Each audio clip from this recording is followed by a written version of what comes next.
Bonjour à tous et à toutes.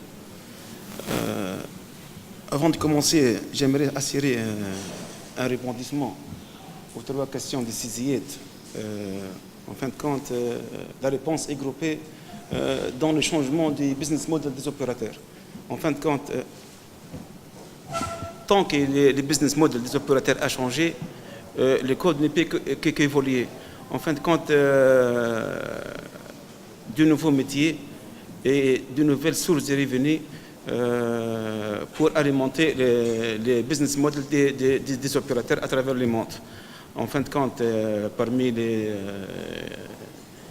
métiers qu'on peut citer, c'est pratiquement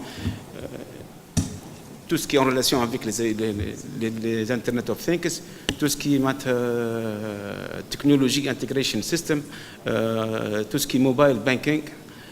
À propos du mobile banking, j'aimerais apporter une pensée à nos amis et frères ivoiriens qui passent par une période de troubles et une période très difficile ces jours-ci. Au niveau du marché de Côte d'Ivoire, on cite 10 millions de clients mobile banking. Mobile banking, voilà. Mon intervention sera très, très courte et très synthétique et va s'articuler sur 5 points essentiellement.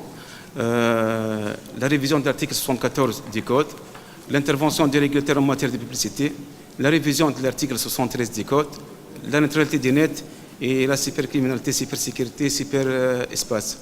En fin de compte, la révision de l'article 74 s'impose afin de favoriser l'indépendance et l'impartialité des régulateurs. Le fait que l'INT soit à la fois en charge d'assurer la fonction du constat des infractions n'est pas compatible avec la fonction des sanctions, des mêmes infractions dont jouit l'INT. L'absence de séparation entre les fonctions d'investigation des constats et des sanctions suite exclusion de l'organe des rapporteurs de la procédure de sanctions prévue par l'article 74. Notre avis est que les rapporteurs est l'organe par excellence le plus indépendant qui doit faire les constats. L'INT et les régulateurs s'occupent de la décision adéquate, entre autres la sanction qui le voit adaptée à l'infraction commise. Cette confusion de fonctions méconnaît les principes d'indépendance et d'impartialité de l'INT, ce qui pourrait mettre en jeu toutes les décisions prises en la matière. La procédure de sanction telle qu'elle est mise en œuvre par l'INT est malmenée des droits de la défense. Un deuxième point qu'on peut citer, l'infraction à sanctionner devrait faire, selon notre lecture de cet article, l'objet de toutes les procédures de l'article 74, allant de la mise en demeure jusqu'à l'éventuel arrêt de l'exercice de l'activité, les cas échéants. Un troisième point de la révision de l'article 74, c'est garantir les droits de défense et de proportionnalité de la sanction selon le degré de gravité de l'infraction. À ce titre, à titre d'exemple, on peut citer déterminer l'amende sur la base des critères de chiffre d'affaires réalisé au titre de l'exercice précédent n'est pas suffisant pour garantir une application efficace et rigoureuse de cette sanction du côté des régulateurs et pour préserver les intérêts de l'opérateur dont l'infraction a été prouvée. La termination du taux d'amende sur la base de critères beaucoup plus objectifs s'impose. Nature de l'infraction, la fréquence.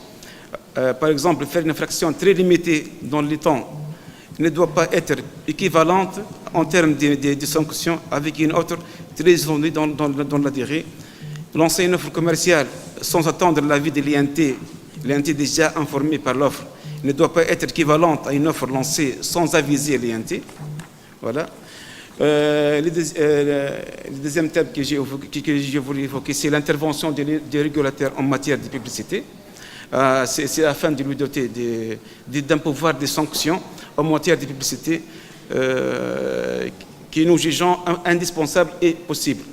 La publicité n'est plus considérée comme un outil pour promouvoir les services ou des produits, mais plutôt le moyen idéal pour s'attaquer directement, non seulement à l'image de marque d'une entreprise, dénigrement, diffamation, provocation, ce qui est tout à fait contraire aux règles déontologiques des métiers, ainsi qu'aux règles de la concurrence saine et loyale.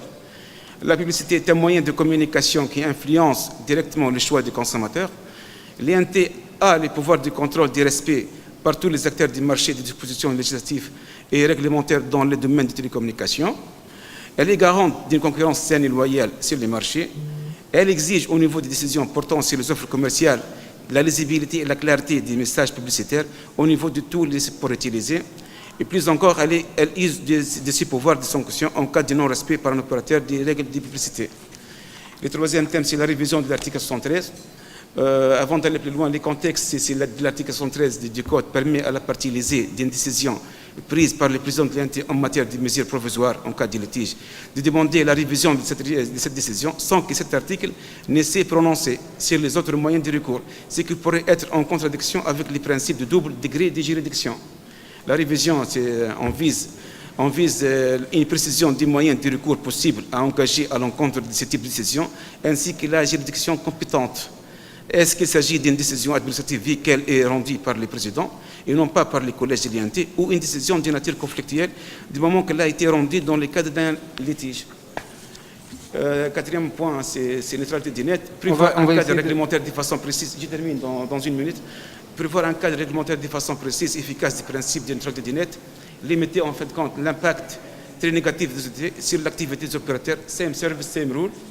Et finalement, cybercriminalité, cybersécurité, cyberespace.